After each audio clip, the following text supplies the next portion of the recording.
Bienvenue à cette revue des marchés boursiers Cachemire du lundi 24 février 2025. La bourse, ça n'a pas été facile aujourd'hui quand même.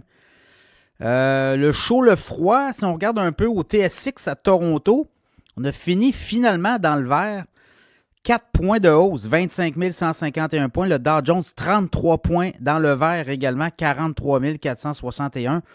Mais du côté des technos, et du S&P 500, ça n'a pas été le même son de cloche. Le S&P 500, 29 points dans le rouge. En baisse, 5 983. On est passé sous les 6 000 points. Et le Nasdaq, 237 points de baisse, 19 286. Le pétrole a monté de 30 cents le baril.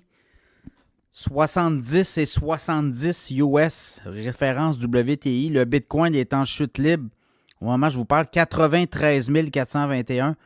2877 $ de baisse et l'once d'or, elle revient en force, 18 $ de hausse, 2953,30. On s'en va tranquillement vers les 3000 et je ne serais pas surpris qu'on l'atteigne cette semaine. Alors voilà ce qui s'est passé aujourd'hui, c'est des réactions. Hein. Les marchés, on pensait qu'on allait, notamment les technos, peut-être se replacer. Là. Ça a baissé beaucoup la semaine dernière, le vendredi, jeudi. Et là, il n'y a rien qui se passe. On attend quelque chose. Et là, les tarifs. Donald Trump a dit que les tarifs allaient s'appliquer pour le Canada, le Mexique et le reste du monde. C'est-à-dire le samedi 1er mars, dans le cas du Canada, le Mexique, et par la suite, la Chine notamment, 10%, tout et tout et tout. Donc, on est dans cette optique-là. Donc, les marchés s'attendent à de l'inflation. L'inflation est repartie à 3% aux États-Unis, donc on est un peu là. Je regarde Alibaba, baisse de 10% quand même, investissement de 50 milliards d'euros au cours des 3 prochaines années dans l'intelligence artificielle, le cloud aussi. Palantir, ça a continué à dévisser. Là. Palantir a perdu 10,5% aujourd'hui. Titre qui était à 124 $ la semaine dernière.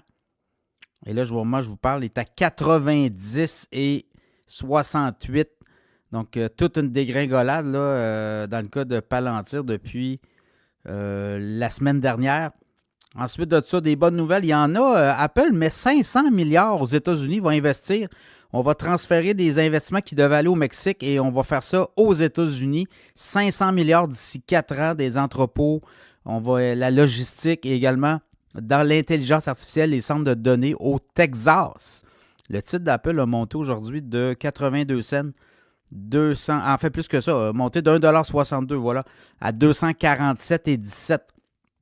HIMS, Earth Health, connu, fait connaître ses résultats financiers en après-marché.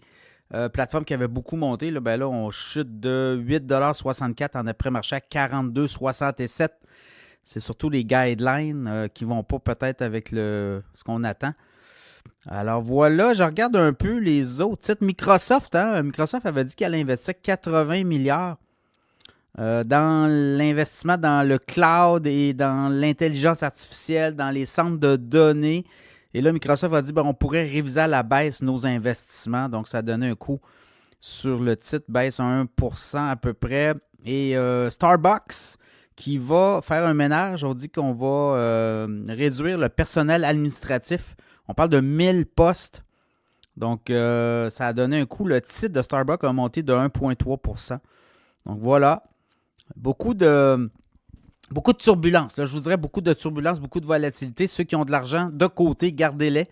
Peut-être prenez vos profits et attendez un petit peu. Ça va se replacer. C'est juste que là, on ne voit pas d'embellie. On voit pas on n'a pas de il y a pas à l'horizon, il y a beaucoup de nuages et on va attendre que tout ça se dissipe. Il peut arriver des bonnes nouvelles, il peut arriver toutes sortes d'affaires. Là. Donald Trump, Macron se sont rencontrés aujourd'hui à la Maison-Blanche. Et ce qu'on comprend, c'est que dans le cas de Trump, ce qu'il dit, c'est qu'il pense que Zelensky va venir signer un accord de paix à Washington dans les prochaines semaines, prochains jours, prochaines semaines. Donc, ça pourrait s'accélérer tout ça. Justin Trudeau, lui, est en Ukraine aujourd'hui. Il a donné 5 milliards à l'Ukraine, un autre 5 milliards qui revole. Donc, on est là-dedans. Beaucoup d'argent des contribuables qui revolent. Votre portefeuille, comment va-t-il? Alors, voilà. On est là-dedans, des politiciens qui dépensent l'argent qu'ils n'ont pas. Justin Trudeau qui doit partir, lui, au début mars. Mark Carney qui s'en vient comme Parti libéral au Parti libéral du Canada. Mark Carney qui pourrait être un premier ministre non élu. Est-ce qu'on aura déjà vu ça? Ça va être peut-être une première. Est-ce que c'était John Turner qui l'avait été pas longtemps? Est-ce que c'est possible? Ça sera à suivre.